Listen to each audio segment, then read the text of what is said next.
There comes a moment when you realize it's not love that's keeping you stuck. It's the memory of who he used to be. His presence lingers in your thoughts, your routines, even your silence. But peace can't live where his shadow still does. Erasing his presence isn't about pretending he never mattered. It's about reclaiming the space he once occupied in your heart. Because when you finally clear the emotional clutter he left behind, you make room for something far more powerful: your peace, your clarity, and the version of you that existed long before him. The hardest part of moving on isn't losing him. It's losing the version of yourself that existed around him. When someone becomes such a central part of your world, you start to build pieces of your identity around their presence. The way you think, the way you feel, the way you see yourself, all begin to intertwine with how they see you. Their validation starts to feel like oxygen, their approval feels like security, and their affection feels like proof that you're enough. And so, when they leave, it feels like you're losing more than a person. It feels like you're losing your sense of self. But the truth is, that version of you wasn't your fullest self. It was the version that survived on someone else's attention. When you start to erase his presence, what you're really doing is peeling away the layers of dependency that built up over time. You're beginning to see how much of your worth you had unconsciously handed over. You start to realize how many of your choices were shaped around keeping him close, how often you silenced your needs, how much you adjusted your energy, how easily you placed his happiness above your own. And as painful as that realization is, it's also the beginning of freedom, because it shows you exactly where you lost yourself, and therefore where you can begin to find yourself again. The process isn't instant. In the beginning, it's confusing. You'll miss him not because he's right for you, but because he became familiar. You'll catch yourself reminiscing about small moments, convincing yourself it was love when sometimes it was just comfort. But with time and reflection, you begin to see that what you were really attached to wasn't him. It was the version of you that came alive when he was around. The version that wanted to be seen, loved, chosen, and when that version disappears, it feels like emptiness. But that emptiness isn't a loss. It's space being cleared for your true self to emerge. Erasing his presence doesn't mean erasing your memories. It means releasing the emotional attachment that keeps you tied to them. It's about taking back your narrative, seeing the relationship not as a definition of your worth, but as a lesson that taught you where your boundaries belong. Because every time you say, "I'll never let that happen again," you're not being bitter, you're being wiser. You're acknowledging that you deserve to exist fully, even without being someone's favorite. As you detach, you'll notice how your focus begins to shift. You start investing energy into things that remind you of who you are when you're not trying to please anyone. The hobbies you abandoned, the confidence you muted, the friendships you neglected, they all start to resurface. You start to feel moments of peace that you once thought were impossible. It's subtle at first, but it grows. You begin to understand that your identity was never lost. It was just buried beneath the weight of trying to be enough for someone who didn't know how to value you. And then one day, something beautiful happens. You stop defining yourself by what you've lost. You stop measuring your worth by who stays or leaves. You realize that the version of you who existed around him was only a fragment, a woman still learning, still seeking, still growing. Now, you're becoming the woman who doesn't need validation to feel valuable. You're erasing not just his presence, but the emotional hold that made you forget your own. That's what healing truly is, not forgetting him, but remembering yourself, not replacing his energy, but rediscovering your own. Because once you do, you no longer crave what hurt you. You no longer romanticize what drained you. You stop needing to erase his presence, because he simply stops existing in the space that once belonged to him. That space is now yours again, filled with peace, confidence, and the kind of self-love that no one can take away. Emotional detachment is often misunderstood. People think it means becoming cold, unfeeling, or distant, but that's not what it is at all. True detachment is clarity. It's seeing things as they are, not as you wish they were. It's choosing to stop letting your emotions dictate your decisions. When you're emotionally entangled with someone, you can't see the truth clearly. Every action they take gets filtered through your feelings for them. You justify, you minimize, you excuse. You tell yourself stories to make sense of their behavior, because facing the truth would mean accepting that the connection isn't what you hoped. But detachment cuts through the illusion. It's not about building walls, it's about removing the fog. When you start detaching, you begin to separate what you feel from what's real. You stop romanticizing the good moments while ignoring the bad ones. You stop clinging to potential and start acknowledging patterns.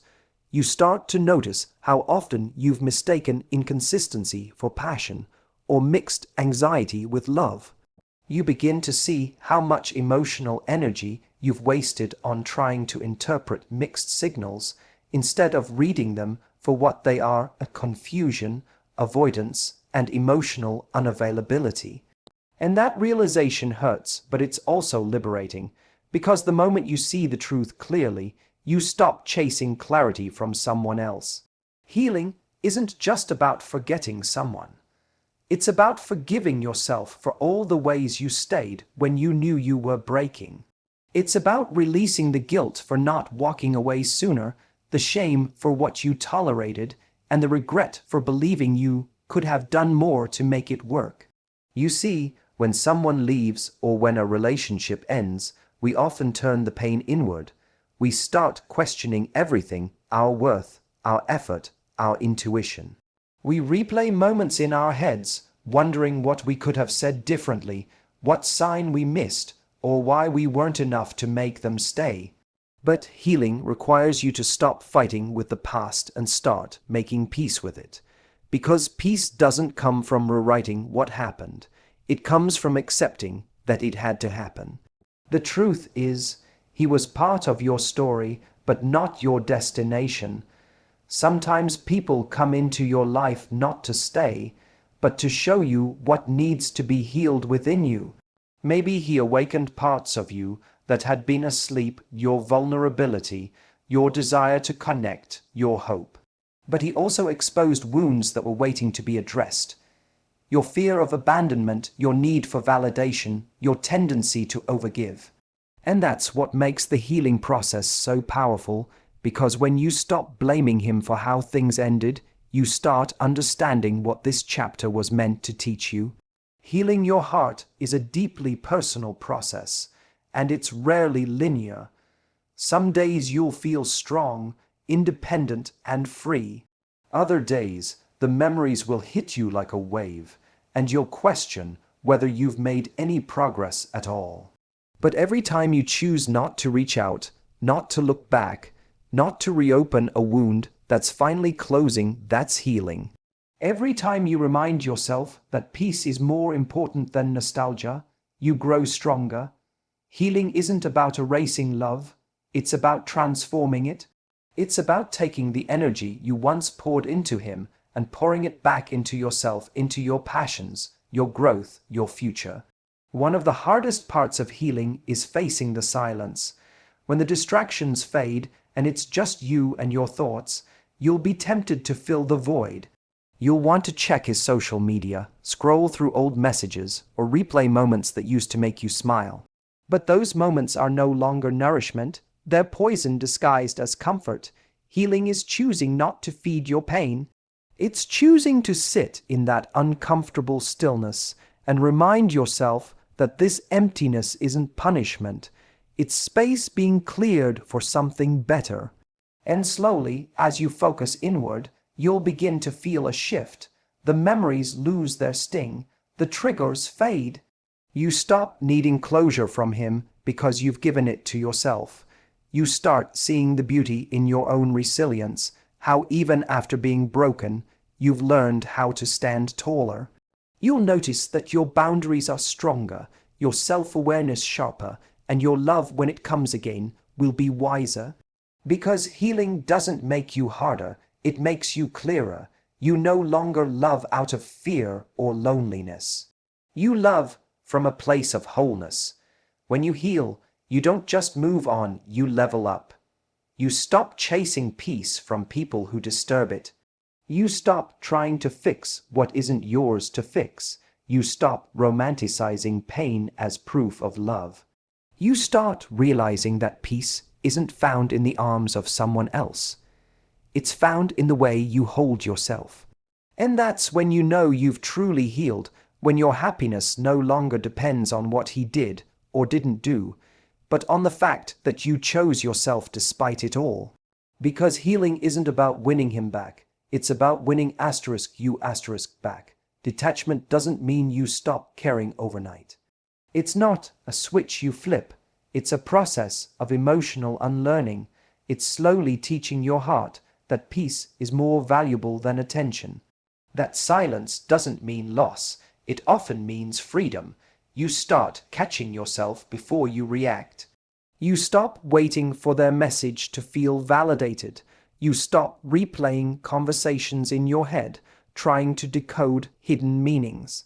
You learn to sit with your discomfort instead of reaching for their reassurance. Every time you do that, you strengthen your emotional independence. You start realizing that you can be okay without their response, without their presence, without their closure. The beauty of detachment is that it gives you back control, not of them, but of yourself. You start to notice how much calmer life feels when you stop making someone else the center of your emotional universe. When you're detached, you can see their behavior for what it is, not what you want it to be. You no longer get pulled into emotional games or manipulations.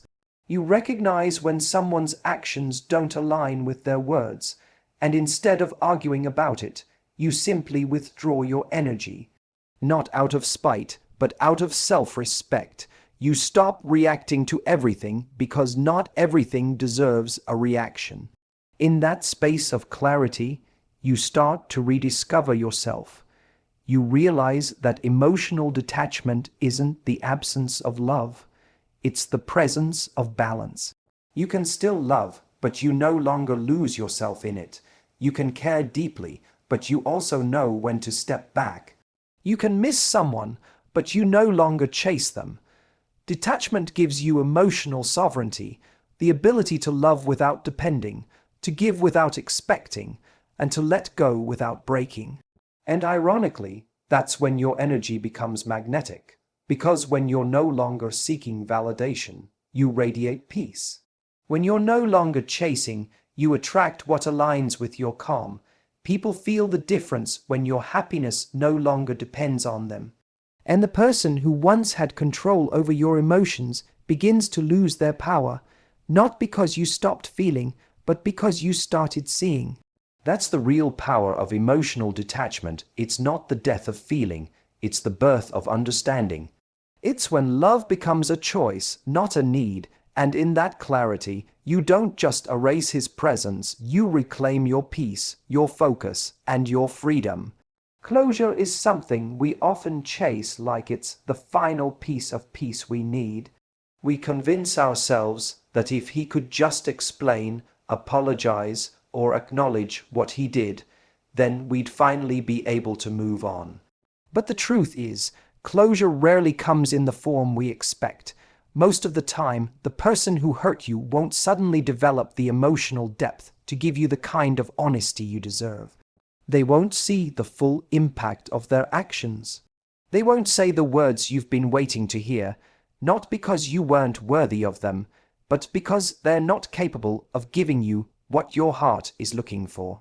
And that's where real closure begins, when you stop waiting for it from someone else and decide to give it to yourself. Self-closure isn't about pretending it didn't matter. It's about acknowledging that it mattered deeply, but no longer letting it define you. It's looking at the story for what it was, not a fairy tale that ended too soon, but a lesson that ran its course. It's understanding that your healing can't depend on his remorse, because if you keep waiting for him to validate your pain, you're still handing him the pen that writes your next chapter. Closure isn't about getting answers. It's about accepting that the ones you have are enough. Sometimes the only explanation you'll ever get is that he wasn't ready to love you in the way you needed to be loved. And that has to be okay. When you take closure into your own hands, you begin rewriting the narrative. You stop asking, "Why did he do this to me?"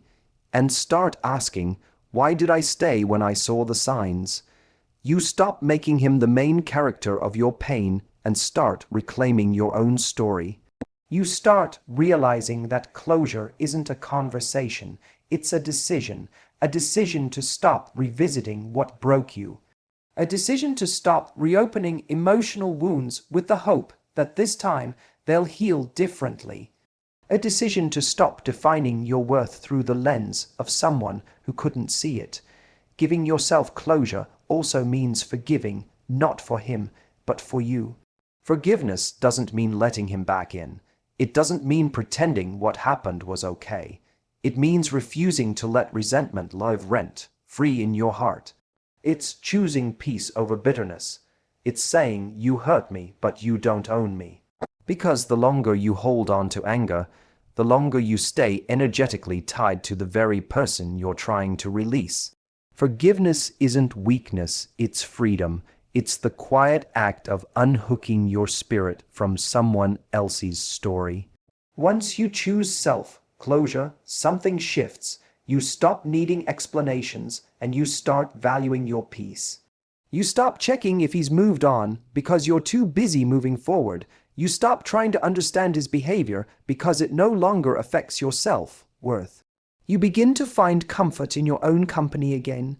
You rediscover your rhythm, your passions, your laughter, all the parts of you that got buried beneath the chaos of that relationship.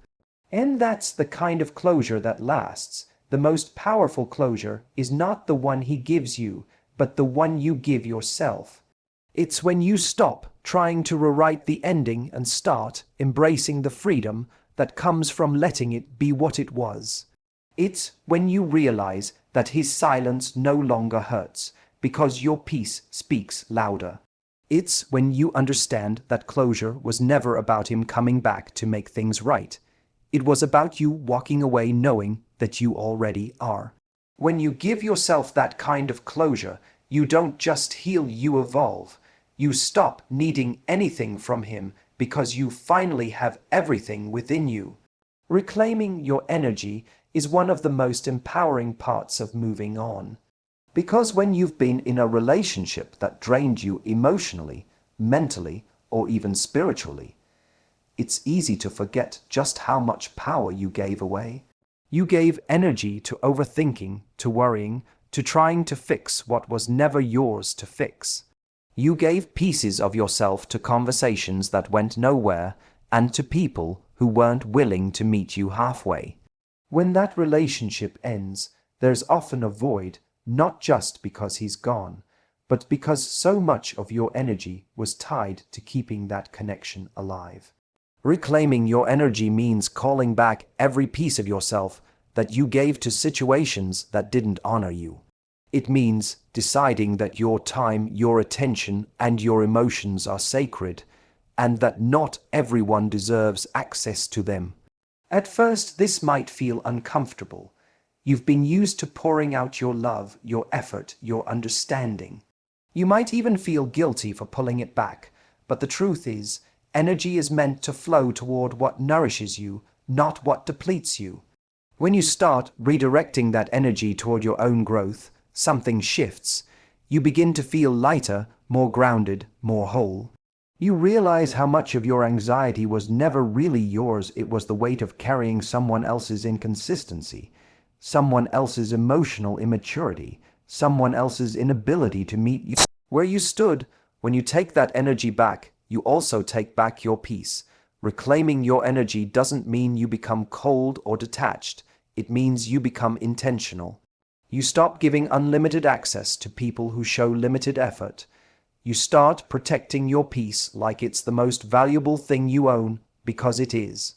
You learn to say no without guilt, to walk away without explanation, to rest without apology. You begin to realize that boundaries aren't walls, they're filters. They don't keep love out, they keep chaos out.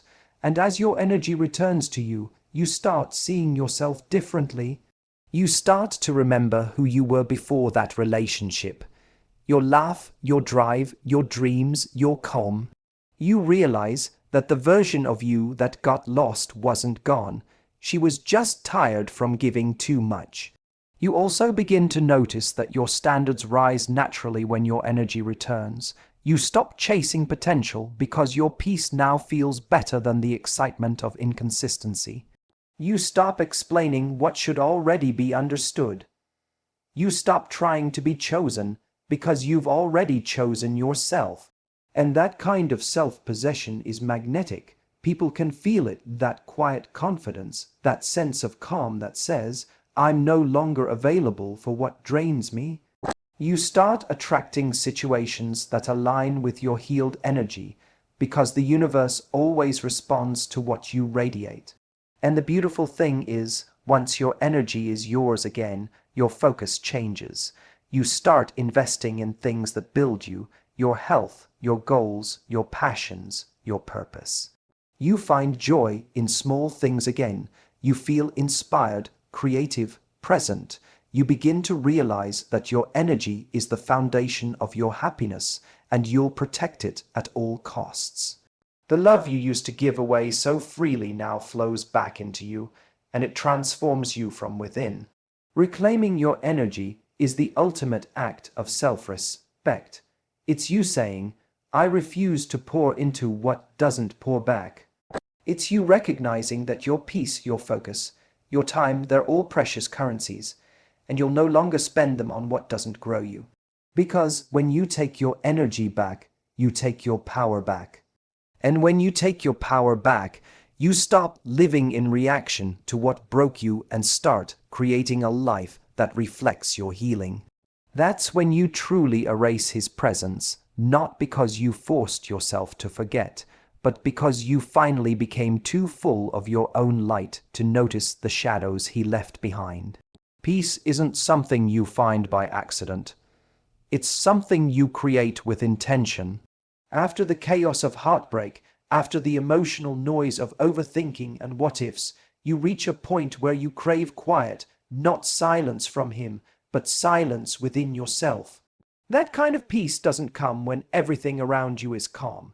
It comes when you stop allowing external things to disturb your inner world. Restoring your peace is about rebuilding that inner stability, the kind that doesn't depend on who texts, who stays, or who leaves. It's about remembering that the most powerful place you can live from is emotional balance, because peace isn't the absence of pain, it's the strength to not let pain control you anymore. When you've spent so much time in emotional turbulence, peace can actually feel strange at first. You might mistake it for boredom or emptiness. You're used to the highs and lows, the constant wondering, the emotional roller coaster that used to make you feel alive. But that wasn't life, it was survival. The difference is that now you're not chasing chaos to feel something. You're choosing calm because you've realized that peace is the highest form of strength. When you start valuing that, you begin making different choices. You stop engaging in arguments that go nowhere. You stop seeking validation from people who never gave it freely. You stop reacting to every emotional trigger, and instead, you start responding with awareness. Restoring your peace also means learning to protect it fiercely. It means being selective about what and who you allow into your space. You begin to understand that not everyone deserves access to your energy, and not every situation deserves your attention. You set boundaries not as punishment, but as protection. You recognize that your peace is not negotiable. You begin to prioritize your mental and emotional health over fleeting feelings. That means saying no more often, not because you're being cold, but because you're finally being kind to yourself. As your peace strengthens, your mind starts to clear. The thoughts that once consumed you, the ones about him, about what could have been, about what went wrong, start to lose their grip. You stop replaying old memories for comfort because you've created new moments that feel safe and grounded. You stop obsessing over closure because you've already given yourself the answers you needed.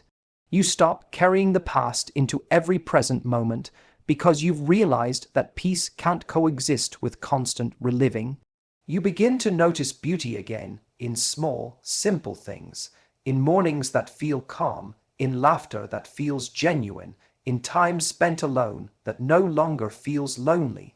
That's what peace gives you, the ability to be fully here, not stuck in what's gone, and slowly your energy begins to change. You become softer but not weaker. You're still capable of love, but you give it differently now, with discernment, with boundaries, with balance. You're no longer fueled by fear or desperation.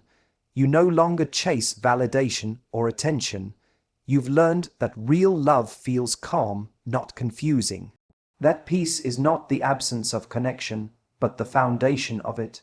You've realized that protecting your peace doesn't make you selfish, it makes you self-aware. When you restore your peace, you no longer live in reaction to what broke you. You start living in alignment with what heals you. You begin attracting people and experiences that match that vibration. You notice that life feels lighter, that your mind feels quieter, and that your heart, the same one that once ached for someone else, now feels full on its own. That's the beauty of restoring your peace. It's not about erasing the past or pretending it never hurt. It's about learning that peace was never something he could give or take from you. It was always yours, waiting for you to return to it. And when you do, you realize that this stillness, this calm, this quiet confidence was the love you'd been searching for all along. At some point, you stop fighting the past and start falling in love with your peace. You stop needing answers, revenge, or recognition, because none of that compares to the calm that comes from finally letting go. Erasing his presence isn't about forgetting him, it's about remembering yourself. It's choosing to protect your energy, honor your heart, and live in a way that feels light again. And when you do that, something beautiful happens. You stop reliving what hurt you and start becoming who you were always meant to be, whole, peaceful, and free.